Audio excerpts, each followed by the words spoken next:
Asterisco asterisco capítulo 1, el giro del destino asterisco asterisco. Mi coche llamó atención al cruzar ese puente, ¿verdad? Tal vez por el olor a gasolina quemada que dejaba en el aire o por cómo el motor gruñía como un animal herido. Yo no lo suelto del volante. Los neumáticos chirrían contra el asfalto mojado de la lluvia reciente y la bocina del automóvil de atrás suena una y otra vez como un reloj de cuenta regresiva. ¿Qué te pasa, man? Apaga las luces. Marcos, mi hijo, aprieta los codos contra la consola, los dedos pálidos sobre las ventanillas brillantes. Su mirada es afilada, como si cada segundo perdido pudiera costarnos la vida, pero él no entiende, yo tampoco. El puente está colapsado, ya lo sé sin mirarlo. Lamento haberlo dicho en voz alta, pero la cabeza de mi padre late contra su clavícula, insistente, hasta que abro los ojos y veo su cara, pálida, con venas temblorosas en el cuello. No puedes seguir así, gritos y la voz suena extraña en mi propio pecho. Él no responde, solo aprieta los dientes y pone el pie en el acelerador. El coche se sacude y el ruido de los metalos choca contra el techo. El puente bloquea la ruta. Un corte de cables eléctricos cae al agua humeando. Una camioneta intenta pasar por encima y se atasca en el hueco. Vamos, Marcos, gritoneras, aguantando una risa que me hiere el alma. Tengo un hijo que matar hace 3 horas. Crees que otro te va a salear la vida si me detengo, pero no miente. Nació con un acto de amor vendido a una farmacia sin remedio. Sin mí, Vicente no existiría. Y si muerto aquí, mamá, su voz se quiebra y por primera vez veo miedo en su rostro. El puente comienza a temblar. Fuera de mi mente supersede el pensamiento. Por eso lo hago, acelero. Marcos grita, su cuerpo se bloquea contra la puerta. Un camión pasa en sentido contrario y ambos coches chocan justo antes de que el puente desaparezca bajo el agua. El vidrio se rompe, la sirena de la camioneta se apaga. Silencio, aguanto la respiración, mi pecho se hunde contra el cinturón y veo el agua, una presa. Sobre base con nada a unos 10 metros. La camioneta flota reventada. ¿Vamos a salir?, pregunta Marcos y por medio de sus palabras escucho el tablet de su pulsera, brillante como una pieza de esto. No consumo electricidad, mi hijo. Preciso decirte algo, ese hombre sentado en el asiento trasero es mi hijo. Marcos frunce los cejas. Abro la puerta y saltamos, el refugio del puente yaciendo en un charco. Marcos se desliza dentro de la camioneta y yo abrazo al niño que lleva su nombre. ¿Qué hacemos ahora, papá? Miro al hombre que lo vendió, mi hijo Marcos, y pregunto a mi hijo Marcos. Llévame a Vicente al agua, hurro levantando mi mano. Marcos se queda inmóvil, porque soy su padre, y mientras el puente desciende, como un sueño de pesadilla. Marcos me da el brazo, el agua no nos aguanta, pero Vicente, lláchenme héroe si quieren, yo lo llamo séptima ola. ¿Dónde diablos has estado? Vicente, el teléfono sonaba sin parar y tú ni caso. Mi corazón se me subía a la garganta cada vez que sonaba el timbre esperando a ver si eras tú. Mira que te dije que vinieras a comer a casa hoy. Domingo de todos los domingos y ni una llamada.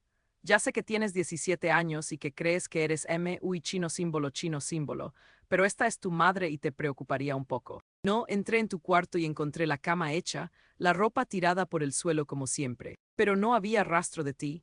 Salí al balcón y te vi bajando la calle con esa chica nueva. Esa rubia que no me fía un pelo. ¿Por qué no me dices nada? ¿Crees que soy tonta? Te vi mirar hacia arriba, sabía que me veías. Pero seguiste caminando como si no me hubieras reconocido.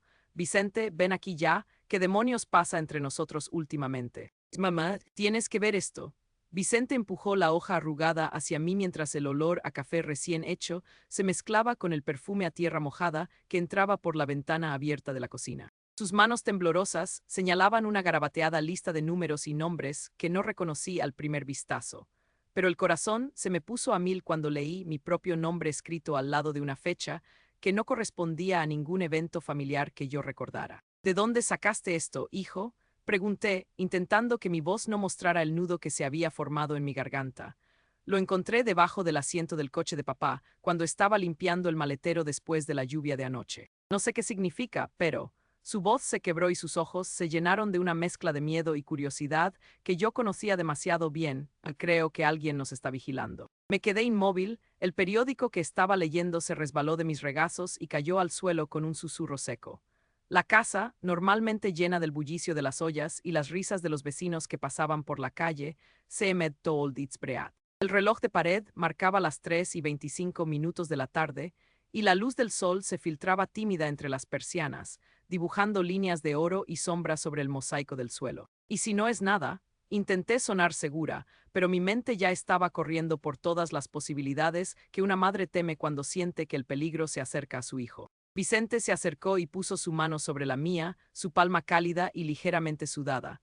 En ese contacto sentí una corriente de recuerdos que me golpeó como una ola. El día en que nació, su primer paso tambaleante hacia mí, las noches en que lo acunaba mientras cantaba esas viejas coplas que mi propia madre me había enseñado. Cada recuerdo se mezcló con el presentimiento de que algo estaba a punto de romper el frágil equilibrio que habíamos construido.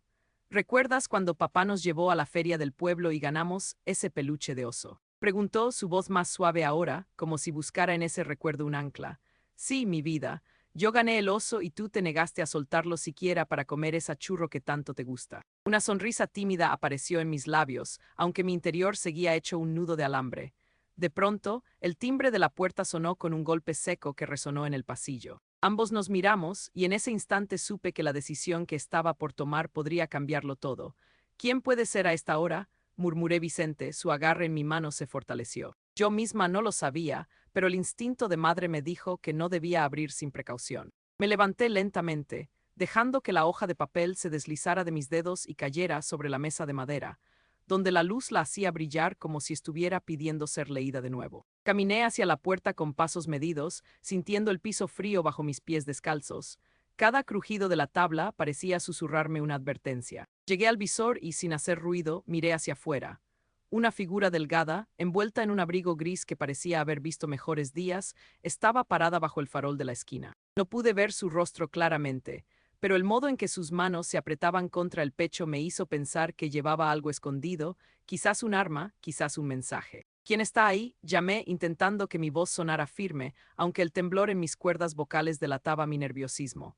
La figura se movió un paso hacia adelante y entonces reconocí el perfil. Era don Rosario, el viejo tendero de la esquina, aquel que siempre nos daba los dulces a crédito cuando la economía estaba ajustada. Su rostro, normalmente alegre y arrugado por sonrisas, estaba pálido y sus ojos mostraban una urgencia que nunca había visto. Purificación. Exclamó, jadeando como si hubiera corrido varias cuadras. Necesito hablar contigo ahora. No es seguro quedarnos aquí. Mi mente dio un vuelotazo. ¿Qué podía querer un hombre que nos había visto crecer, que había atendido nuestras compras durante años, a esta hora y con esa expresión de terror? ¿Qué pasa, Rosario? Pregunté, manteniendo la mano en el picaporte, lista para cerrar si fuera necesario. Él tomó un respiro profundo, y en su mirada vi el reflejo de una decisión que él mismo parecía estar luchando por tomar. Es sobre el sobre, aquellos que te entregaron, el sobre que dejaste en el mostrador el otro día cuando viniste a pagar la leche, no era solo una factura, era una lista, nombres, fechas, lugares. Y yo lo vi porque estaba ordenando los estantes y se me cayó al suelo. Un escalofrío recorrió mi columna. El sobre que mencionaba era aquel que había dejado sin pensar, con la prisa de llegar a casa antes de que Vicente terminara su tarea. Lo había considerado simplemente un recibo, pero ahora sus palabras lo convertían en algo siniestro. ¿Qué nombres había? Preguntó Vicente, que había llegado silenciosamente a mi lado y ahora miraba a Rosario con una intensidad que me sorprendió. Rosario tragó saliva, sus ojos se desplazaron de mí a él y luego al suelo, como si buscara una respuesta que no estaba segura de dar. Los nombres de los que trabajan en la construcción de la nueva carretera, exclamó finalmente. Y también el tuyo, Purificación, y el de Vicente. Alguien está marcando a las familias que viven cerca del trazado y parece que van a hacer algo esta noche. El tiempo pareció dilatarme. Cada segundo se extendía como un caramelo pegado al paladar, dulce y amargo a la vez. El peso de la responsabilidad de proteger a mi hijo se mezcló con la ira de saber que alguien estaba usando nuestras vidas como peones en un juego que no comprendíamos del todo. ¿Qué debemos hacer? Pregunté, mi voz ahora firme, impulsada por la necesidad de actuar. Rosario miró hacia la calle, donde la sombra de un automóvil negro se deslizaba sin luces, detenido a unos metros de nuestra casa. Espera, dijo, si salimos ahora nos verán, pero si nos quedamos podrían entrar. Tengo una idea, el sótano de mi tienda tiene una trampa bajo el mostrador. Nadie lo sabe excepto yo y el viejo encargado, que ya se fue. Podemos entrar allí y esperar hasta que pase el peligro. Miré a Vicente. Su rostro estaba serio, pero en sus ojos vi la misma determinación que había visto cuando, a los 10 años, decidió aprender a tocar la guitarra pese a que nadie creía que pudiera. ¿Confías en él? Preguntó en un susurro, casi como si temiera que yo lo escuchara. Asentí lentamente. La confianza era el único hilo que nos mantenía unidos en medio de la incertidumbre. Vamos, dije, tomando su mano y apretándola fuerte, pero primero toma eso. Le entregué el papel con la lista, doblándolo cuidadosamente para que no se rompiera. Guárdalo cerca del pecho. Si algo nos ocurre, al menos alguien sabrá por qué luchamos. Asintió, colocando el papel contra su corazón, bajo su camisa. Salimos de la casa en silencio, el crujido de la puerta tras nosotros sonó como un suspiro final. Rosario nos guió por el callejón trasero, donde las paredes de ladrillo estaban cubiertas de enredaderas que parecían intentar atraparnos. Cada paso que daba resonaba en mis oídos, y mi mente no dejaba de reproducir la frase que Vicente había dicho antes. ¿Crees que alguien nos está vigilando? Ahora la respuesta era un sigutural que se aferraba a mi pecho. Al llegar a la tienda de Rosario, el olor a harina y a azúcar viejo me envolvió como un abrazo familiar. El mostrador de madera estaba desgastado por años de uso, y bajo él, casi invisible, había una ranura que apenas se nota si no sabes dónde buscar. Rosario se agachó, movió una tabla y reveló una abertura oscura que llevaba a un estrecho pasillo bajo tierra. El aire que salió fue frío y húmedo, cargado del olor a tierra y a moho. Vamos, susurró, señalando la entrada. No hay luz, pero con el teléfono podemos ver un poco. Vicente se adelantó, su mano buscando la mía en la oscuridad. Yo seguí, sintiendo cada latido de mi corazón como un tambor que marcaba el ritmo de nuestra huida. El pasillo era angosto, apenas suficiente para que una persona pasara agachada, y las paredes estaban húmedas, con gotas que caían esporádicamente como si el suelo llorara. A medida que avanzábamos, el sonido de nuestros pasos se mezclaba con el lejano rugido de un motor que se acercaba.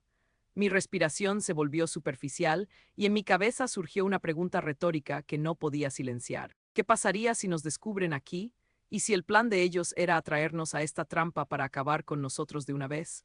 El miedo era una llama que ardía en mi pecho, pero junto a ella ardía también una determinación feroz. No permitiría que nadie le hiciera daño a mi hijo.